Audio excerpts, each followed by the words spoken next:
Hey guys, I was putting Fairy's dishes away and I thought that I would actually show you all the difference in these types of things because I feel like a lot of people don't know what they're for. So this is called a snoop, and what you do with a snoop is you just put any type of dry food in here. So this could be obviously their kibble, stuff like that. You could also put treats, you could put vitamins, anything at all dry.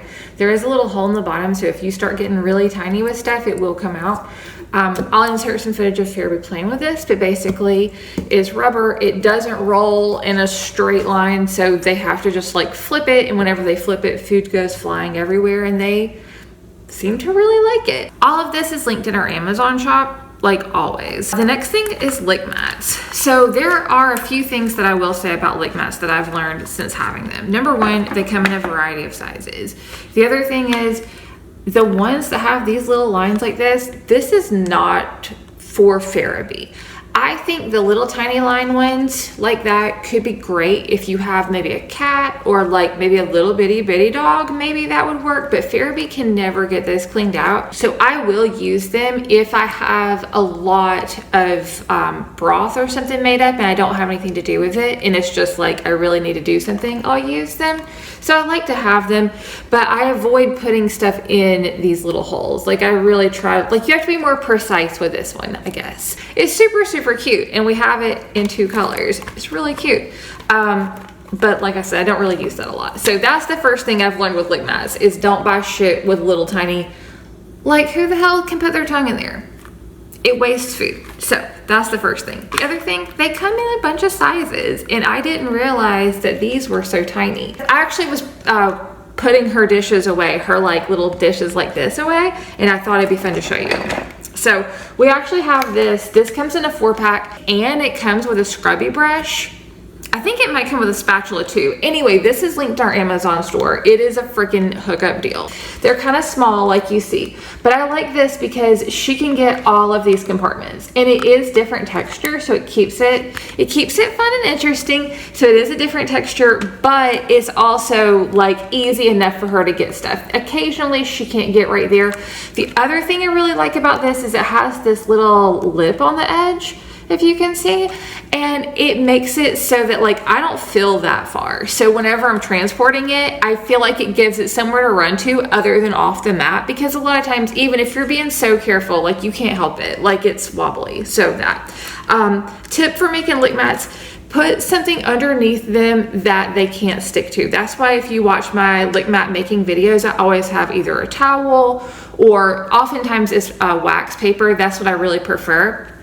But I put that underneath them so they can't stick, because they all have suction cups, and if you get this damn thing stuck to something when it's liquidy, your day is ruined, because you can't get off of there other than it flying. Like stuff just flies because it's a suction cup. And it's suction cup on the whole back. So if you fuck up and forget to put something down, it's over. Like your whole contents are gone. And also not just that, it makes a mess. It's like worth crying over. So put something under there. Also put something sturdy you can pick up. I use a tray, like a oven tray. These are other lick mats we have, so it's about the same coverage of that. These came in a 2-pack. It was not as good of a deal, but it's super cute. These are also my favorites because of how easy they are for her to lick. So I always freeze our lick mats, and just for reference, these smaller ones take Fairy maybe 15 to 20 minutes. So it's not a ton of time, but if it's frozen, it's enough time for me to do anything. If I need to cook, if I need to maybe do a project that Fairy can't participate in, or like she would be a little bit too much help, you know what I mean? I give her one of these. I do want to throw out a little word of caution though. I think people use lick mats and they use them for their dog during a time their dog maybe has something happening that they don't want to do. Like I see people put peanut butter or something on it and stick it to a shower stall for a bath, or for nail trim or something. And while, yeah, I do understand the point in that, it's kind of associating this with a scary thing. So I don't know. I kind of caution against that. So I would use these only for fun. That's what we use them for. Fairy has a lick mat button, so she asks for it. So, you know, she gets them whenever she asks. And I also think they're so pretty. They just make me so happy. Oh, but definitely check the dimensions. That was the other thing I was going to say, because this might last that long for Farabee. Farabee's pretty small. So for a little dog, it would last even longer. But for a bigger dog, you're going to not... this is going to be too small for them. I've seen really, really big ones at Petco. Of course, you can get big ones online too, but we were in Petco the other day for Farabee's birthday, and they had a lick mat. I'm not even playing with you. It was probably like 3 of these wide. Like, it was huge, and it was like a square that big. Like, it was a square that was like probably 3 of these wide. It was a big lick mat. So they do make really big ones. They also make a licky bowl, and so it's a lick mat, but it's a bowl kind of shape. And I've seen people put like butters in that, so like, or like thicker things in that, pâtés, stuff like that. We don't have a bowl. I don't have anywhere to freeze a bowl really, and I really like these frozen, so we probably won't get a bowl, but that is an option as well. And also, this could be good for the dogs who get frustrated with puzzles, because this is still really, really easy, but it's also still enrichment. We call this a fancy bowl, but this is a slow feeder bowl that fits. Farabee has a I can't even talk. Farabee has a button that says fancy bowl. So this is a slow feeder bowl, and this is just what it sounds like. It just slows them down from eating. You don't do anything to this other than pour kibble in it. You can also put wet food in it, whatever you want, but it's just a slow feeder bowl. Farabee thinks it's fun to eat out of. So she doesn't like a regular bowl, but she likes to eat out of the fancy bowl. So she doesn't gulp. She's not a fast eater anyway, so she could just have a plain bowl.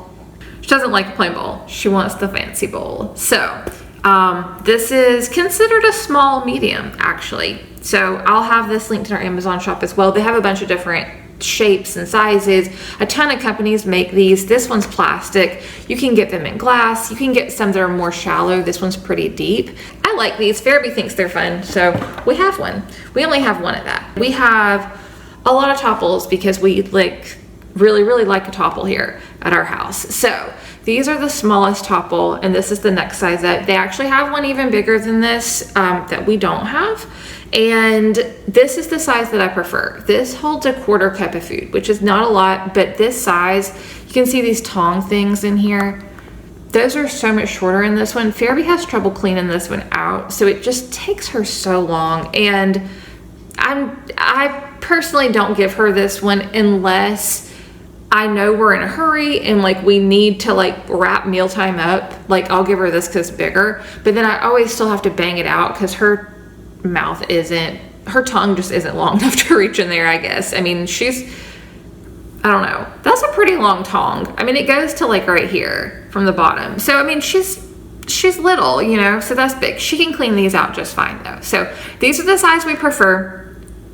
You can connect these together and make like a little roly-poly puzzle thing. It's kind of hard to do one-handed. The small ones hold a 1/4 cup of food. I use that and I heap it up, so it's probably a little bit more than a 1/4 cup. But the reason I do that is because Farabee likes to have a variety of foods. Farabee's a person. She's a person who would like to have a variety. Like, she likes to have a lick mat and some dry food and a carrot and a topple. Like, she wants the whole variety. So I like to give her a way to have smaller portions so that she can have a variety. And if she ever says topple, then she can have 2 topples. You know what I mean? Like, I'm saying if she has a topple and then comes back in and asks for another topple, she can have another one. But this is how you hook them together if you wanted to. And you can put dry food in here then, and it just rolls and releases food. Farabee calls this topple ball, I think is what she calls it. So it's a straight shot. Like, you can get in here really good and clean the little one too. I brought my stuff to show you how I clean them. So what I use to clean everything, everything I just showed you, is this little brush. So it's like, kind of like a toothbrush. It's a little bit bigger, and it's a little more stiffer than a toothbrush, but you could totally just use a toothbrush. It doesn't matter. And that's what I clean everything with. It's really easy to clean the lick mats with this. It's super easy to clean the topples with that. I just feel like these are just so easy to clean, so that's why I pick them over a Kong, and they just are more versatile too. You can freeze a topple too, so if you wanted to freeze it with something more liquidy in there, they have these topple stoppers, which these are so cute. Look, it has a little butt You just put these in the topple and then you freeze it. So you can put liquid in here and freeze it if you want to, like if that's what you're going for. This one size topple stopper, it comes with 2 of these in a pack, by the way, but it fits this one and then it fits the one that's bigger as well, as you can see, but I just don't have the bigger one to show you. But this makes it so that you can freeze them. You can like set it up like that and it's just gonna sit there while you fill it instead of rolling all around. Yeah, but that's all of her stuff like this. And then of course we have puzzles as well. I'll do a whole entire puzzle. We need to do a puzzle review video. That would be so fun, and go over the pros and cons of each puzzle. We need to do that. So thanks for hanging out with us and looking at dog food containers. I hope this was super fun for you. I hope you found something new and exciting for your dog. I hope you have an awesome day.